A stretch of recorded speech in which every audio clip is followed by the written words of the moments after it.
Something was moving. Not in her stomach. Not on her skin. Between her legs. Amarachi screamed as she sat on the cold bathroom floor, her back pressed against the wall, her wrapper soaked with a thick, dark liquid that smelled like rotten meat. Her hands shook as she slowly looked down. Then she saw it. Maggots. White. Fat. Alive. They crawled out of her body like they owned it. Her scream tore through the quiet hostel like a knife. This is the story of Amarachi Noi. And this is how one night changed her life forever. 2 weeks earlier, Amarachi was still normal. At least, that was what she thought. She was a 22-year-old final-year student with smooth dark skin, bright eyes, and a gentle smile that made people trust her easily. She lived in a small off-campus hostel near Umuoho village, sharing a room with her friend, Ifinanya. Life had not been kind to Amarachi. Her father died years ago. Her mother sold roasted corn by the roadside. Money was always short. Very short. That morning, Amarachi sat at the back of the lecture hall, holding her empty stomach. She had not eaten since yesterday night. Her phone buzzed. It was a message from her mother. My chest is burning again. I am at the clinic. They say I need more drugs. Amarachi swallowed hard. She checked her bank app. 1,850 Nigerian nairas. She closed her eyes. After lectures, she walked back slowly, her slippers dragging dust along the village road. When she entered the room, Ifinanya was there, spraying expensive perfume, her long braids shining, her phone ringing non-stop. You look like death, Ifinanya said casually. You never eat again. No money, Amarachi whispered. Ifinanya sighed and sat beside her. Amora, I've told you. Suffering is optional. Amarachi looked up. What do you mean? There is a man, Ifinanya said quietly. Very rich. Very neat. A big man. Amarachi's heart skipped. What kind of man? A helper, Ifinanya replied. One night. That's all. He doesn't like stress. He pays well. Amarachi stood up sharply. No. I can't. But that night, as she lay on her bed, her mother's weak voice echoed in her head. The clinic bill. The drugs. The pain. By midnight, Amarachi was crying silently. By 1 a.m. she sent a message. Tell him I agree. Just this once. She did not know that agreement would cost her more than money. Far more. The black car arrived at exactly 10:47 p.m. Amarachi was still sitting on her bed, her hands cold, her heart beating like a drum. She wore a simple red blouse and a plain black wrapper. Nothing fancy. Her hair was neatly packed into a low bun, just the way her mother liked it. A knock came on the door. Ifinanya rushed to open it and smiled when she saw the car outside. It's time, she said softly. Amarachi's legs felt weak as she stood up. I'm scared, she whispered. You'll be fine, Ifinanya replied quickly. Just be respectful. Don't ask questions. Take the money and leave. They stepped outside. The village was quiet, only crickets and distant dogs barking. The black car's windows were tinted. When the back door opened, cool air rushed out. Inside sat a man. He looked neat. Very neat. He was about 45 years old, dark-skinned, with a clean-shaven face and calm eyes. He wore a white senator outfit, gold wristwatch, and leather slippers. He smiled slowly when he saw Amarachi. You are Amarachi, he said. His voice was deep and smooth. She nodded, unable to speak. Get in. The door closed softly. The car moved. No music. No smell. Just silence. They drove past streetlights, past villages, until the road became smooth and quiet. Finally, they stopped in front of a tall hotel building, glowing softly in the night. Inside the room, everything looked expensive. White bed sheets. Golden curtains. Cold air. The man poured a drink into a glass and handed it to her. "Relax," he said. "You're safe here." Amarachi shook her head. "I don't drink." He smiled. "That's fine." She sat on the edge of the bed, her hands folded tightly. Her heart was racing. Just before that night changed her life forever. Pause here. If stories like this keep your heart beating, subscribe now so you don't miss what happened next, because what Amarachi experienced after this moment will shock you. Now, let's continue. Amarachi remembered lying down. She remembered the ceiling. Then, nothing. Everything went black. She woke up in the morning. Alone. Sunlight filled the room. Her body felt strange. Heavy. Weak. On the table was a brown envelope. Inside it was 600,000 Nigerian nairas. There was also a small note. "Take care of your mother. Do not look for me." Her hands shook as she held the money. Tears rolled down her face, not from joy, but from fear she didn't understand. She dressed quickly and left. By evening, her mother's hospital bill was paid. Drugs were bought. Her mother smiled for the first time in weeks. But 3 days later, Amarachi felt an itch. A strange one. And the smell followed soon after. At first, Amarachi told herself it was nothing serious. The itch came quietly, mostly at night.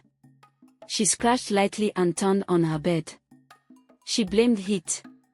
She blamed stress. She blamed cheap soap. But after 3 days, the smell came. It was sharp. Sour. Not like sweat. One afternoon, while sitting in class, Amarachi shifted on her chair and froze. The smell rose suddenly around her. The girl beside her sniffed the air and frowned. Amarachi grabbed her bag and rushed out, her heart pounding. That evening, the pain started. It sat low in her stomach, dull at first, then sharper, like something pushing from inside. She could not sleep. She whispered prayers and pressed her pillow to her chest. By morning, her wrapper was wet. Not urine. Not blood. A thick, dark fluid stained the cloth. Her hands shook as she changed. Fear settled in her chest like a stone. She went straight to a nearby clinic. The nurse barely looked up. "Infection," she said, scribbling quickly. "Buy antibiotics." Amarachi bought them and took them exactly as instructed. Nothing changed. Instead, things got worse. The smell became stronger. The itch turned painful. The pressure in her stomach came in sharp waves that made her bend over. One night, Ifunanya noticed. "Amora, what is that smell?" she asked, shifting away on the bed. Amarachi's eyes filled with tears. "I don't know. I've gone to the clinic." "If this is infection, drugs should work," Ifunanya muttered. "Go back." At the second clinic, they ran tests. STD test, negative. Pregnancy test, negative. Urine test, normal. "You're healthy," the doctor said. "Maybe it's stress." Amarachi laughed weakly. Healthy. That night, the pain woke her suddenly. It was strong. Burning. She ran to the bathroom, her legs shaking. As she sat on the toilet, something dropped into the bowl with a soft splash. She looked down. And screamed. Maggots. Small at first. Then more. They crawled out slowly, white and alive, twisting as if they knew the way. Amarachi screamed until her throat burned. She poured water again and again, crying, shaking, begging God. When it stopped, she slid to the floor. "This is not sickness," she whispered. "This is not normal." In the morning, she told Ifunanya everything. The color drained from Ifunanya's face. She stood up abruptly. Some girls that met that man before, she said quietly, they didn't end well. Amarachi's heart dropped. What did he do to me? She asked. Ifeanyi could not answer. And that silence was louder than any scream. Amarachi packed a small bag before sunrise. She did not tell Ifeanyi where she was going. She did not even say goodbye. Her body felt weak, but her mind was clear. Whatever was inside her was not sickness. And hospitals had already failed her. She went straight to her mother's house. When her mother opened the door and saw her face, she gasped. Amora, what happened to you? Amarachi collapsed to her knees and cried. She told her everything, every detail she could remember. The night. The pain. The smell. The maggots. Her mother listened quietly. When Amarachi finished, the room stayed silent for a long time. Finally, her mother spoke. We will go and see Mama Uzomoko. They left that same afternoon. Mama Uzomoko lived at the edge of Umwogu forest, where tall trees blocked the sun and the air felt heavy. Her compound was simple, mud walls, raffia roof, and a small shrine by the door. The old woman sat on a wooden stool, barefoot, wearing a white wrapper tied tightly around her chest. Her hair was gray, her eyes sharp and calm. Before Amarachi opened her mouth, Mama Uzomoko said, "You came because something is eating you from the spirit side." Amarachi froze. "You slept with a man who does business with darkness," the woman continued. "And he collected payment." "My money?" Amarachi asked weakly. Mama Uzomoko shook her head. "No. Your womb." Amarachi felt the ground spin. "Please," she cried, "I didn't know.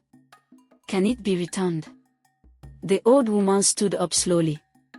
"We must confirm first." That night, they went to a small stream behind the forest. The moon was bright, but the place felt cold. Mama Uzomoko told Amarachi to step into the water. The water touched her waist. Mama Uzomoko dropped an egg into the stream. It floated, then cracked open by itself.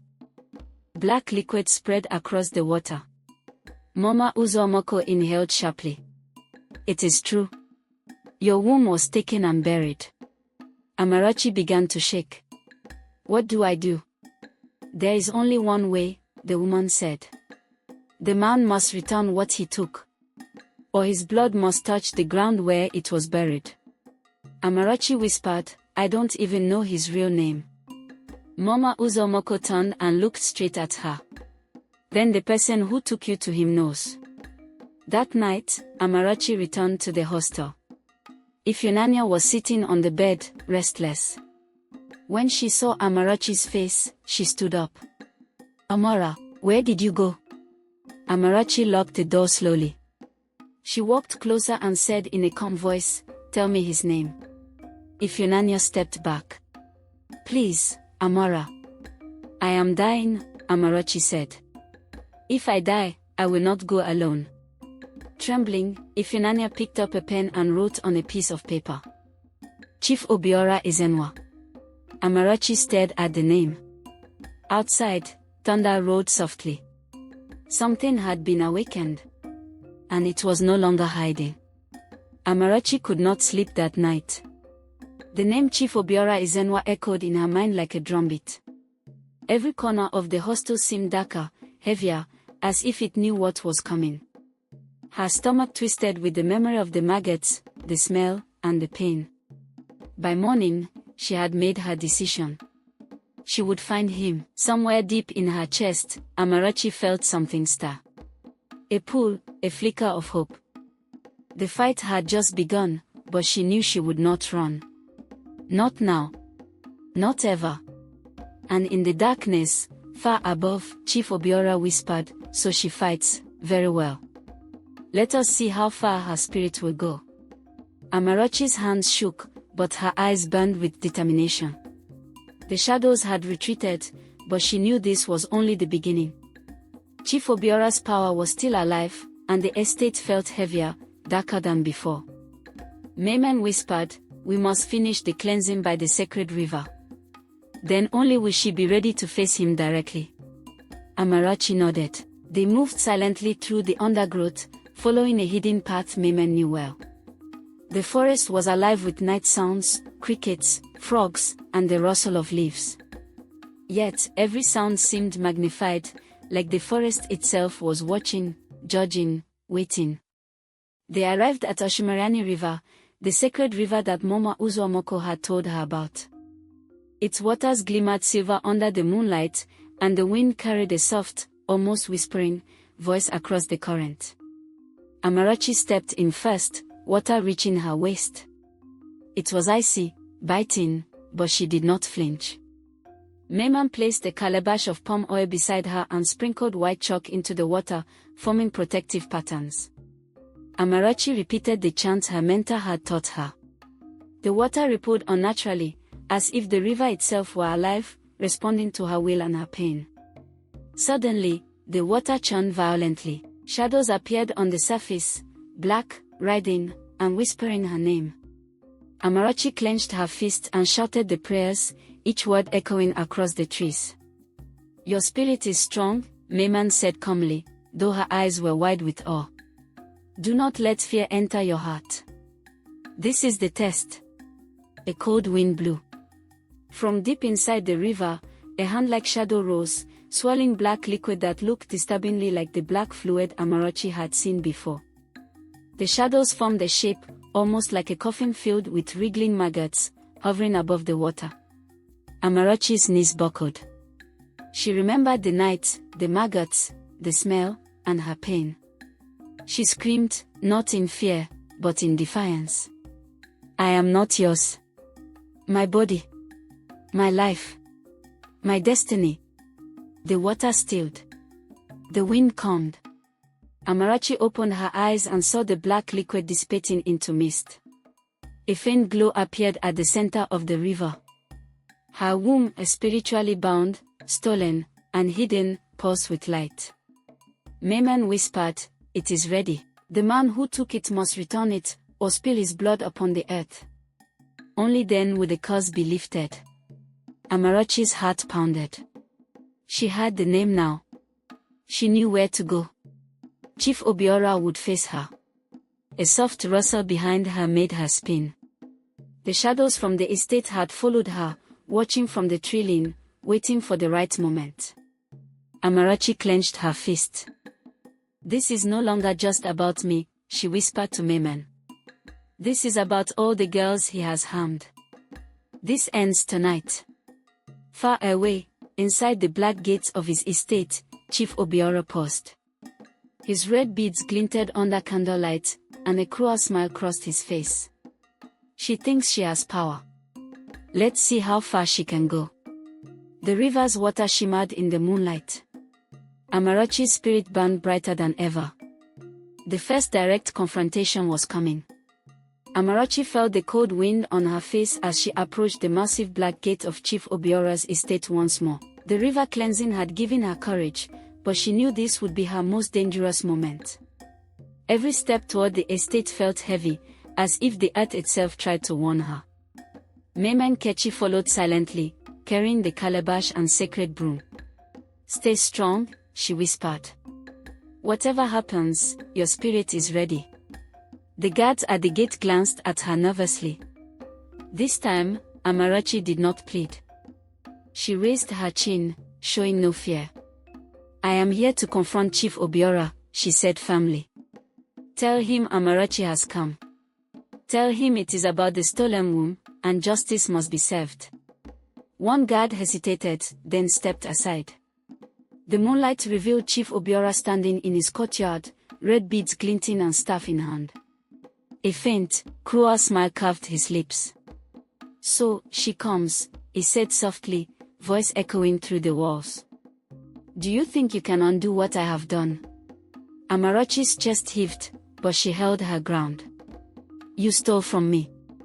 You stole from countless girls. Today, it ends." Obiora laughed, deep and chilling. He raised his staff. Shadows surged from the ground, twisting and writhing like smoke. Amarachi felt them press against her, trying to sap her strength. She closed her eyes, whispered the prayers, and sprinkled palm oil into the soil beneath her feet. The chalk glowed, forming protective symbols that made the shadows recoil. "You will pay for every life you have touched," Amarachi shouted, stepping forward.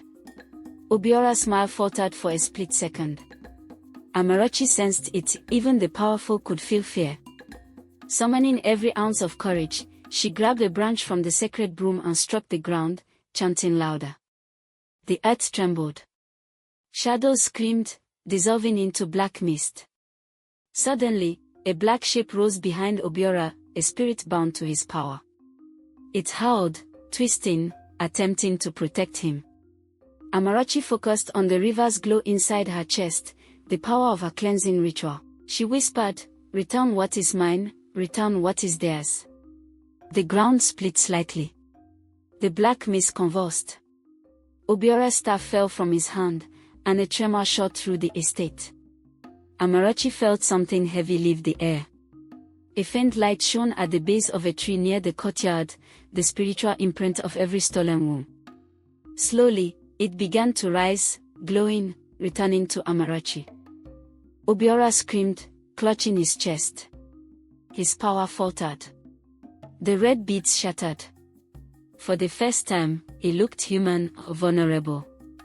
Amarachi stepped closer. "Justice is done," she whispered. Suddenly, a tragic twist, the estate's walls began to crumble. The force of the spiritual backlash shook the ground violently. Amarachi grabbed Memen, pulling her away just in time as a section of the mansion collapsed. Smoke and dust filled the air. Obiora vanished, leaving only a faint echo of his cruel laughter. The estate was destroyed, but the stolen wombs, including Amarachi's, had returned. The village rejoiced quietly as news spread. Amarachi wept, tears mixing relief and sorrow. Justice had been done, yet a lingering mystery remained. Chief Obiora's fate was unknown, and whispers of his dark powers persisted. As dawn broke, Amarachi returned to the river, kneeling in the silver water. She whispered a prayer of gratitude and remembrance. She had reclaimed not just her body, but her spirit. Yet she knew this world still held darkness, waiting to test the brave. And in the distance, beyond the forest, a shadow watched quietly, hinting that some battles were never truly over.